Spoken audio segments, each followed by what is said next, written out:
Hello students, welcome to English class, chapter 2, the cherry tree, part 2.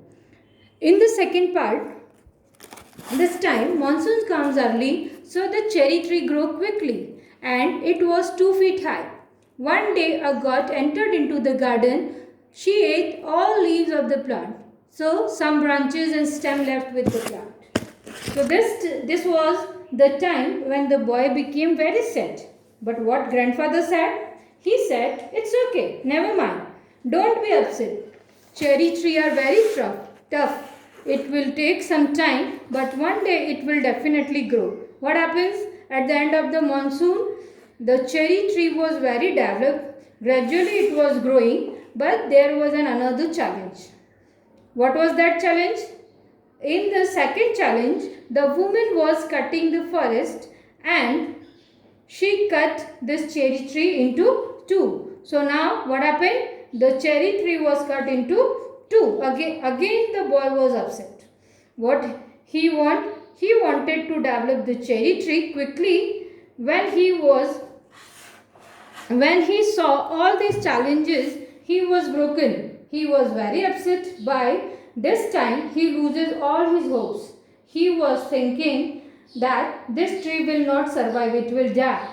Although the grandfather scolded that lady for cutting the forest or cutting the cherry tree, but now nothing can happen.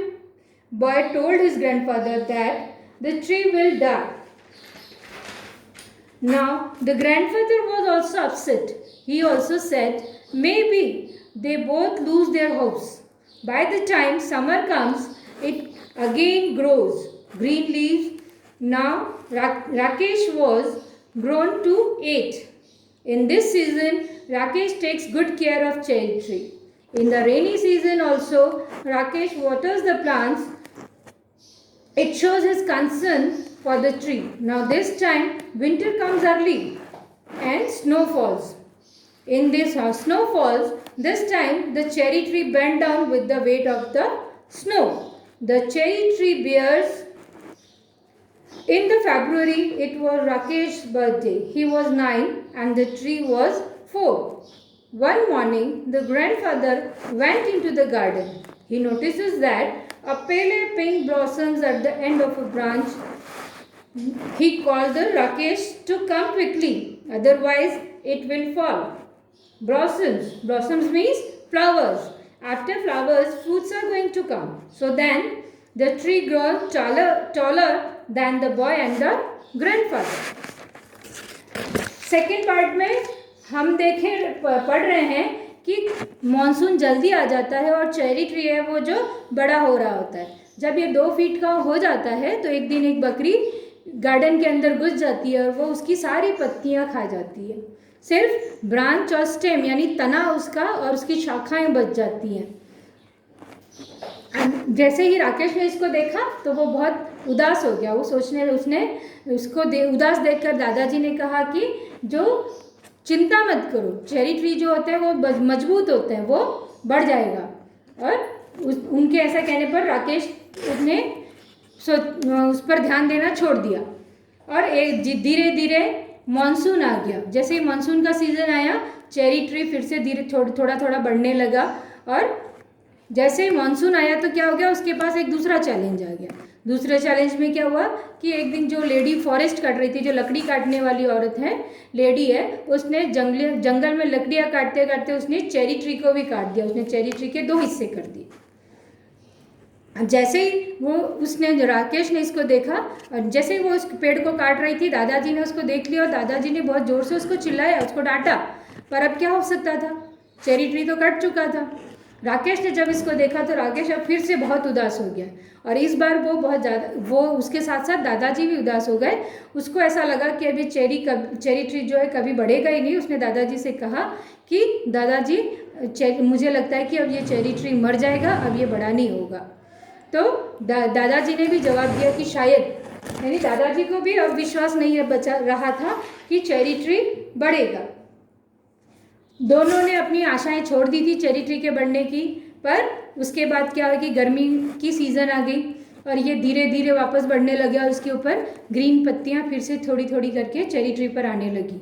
Rakesh 8 साल का हो गया था और अब राकेश उस tree की बहुत केयर करने लग गया था। ये केयर करने लग गया था, ये हमको किस बात से पता चलता है कि जैसे मानसून का जैसे रेनी सीजन में भी राकेश जो है वो कभी कभी उस पौधे को फिर से पानी दे देता था। इस बात से हमको पता चलता है कि राकेश को चेरी ट्री की कितनी चिंता हो रही थी और उसको उससे कितना लगाव हो रहा था, उसकी कितनी केयर कर रहा था। अब इस बार क्या है, विंटर सीजन जल्दी आ गया।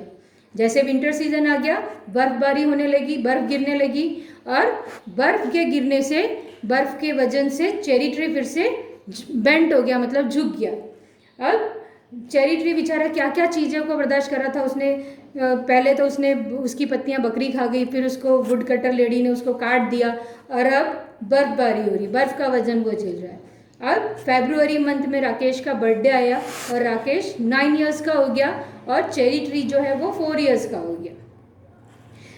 ऐसे ही विंटर सीजन में दादाजी एक दिन धूप सेकने के लिए बाहर गार्डन में आए, तो जैसे ही वो गार्डन में घूम रहे थे तो उनकी नज़र चेरी ट्री पर गई और उन्होंने नोटिस किया कि पहले पिंक ब्लॉसम्स आ गए हैं ब्रांच पर, मतलब कि उसके ऊपर हल्के से पीले गुलाबी जैसे रंग के फूल जो है ब्रांच की उसकी चेरी ट्री की शाखा पर आने लग गए।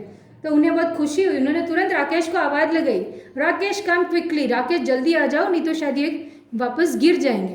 तो राकेश दौड़कर वापस आया और दोनों ने देखा कि उसके ऊपर छोटे छोटे फूल आने लग गए हैं, पेड़ पर फूल आने लग गए हैं। इसका मतलब ये है कि अब बहुत जल्द ही इस पर फल भी आने लग जाएंगे।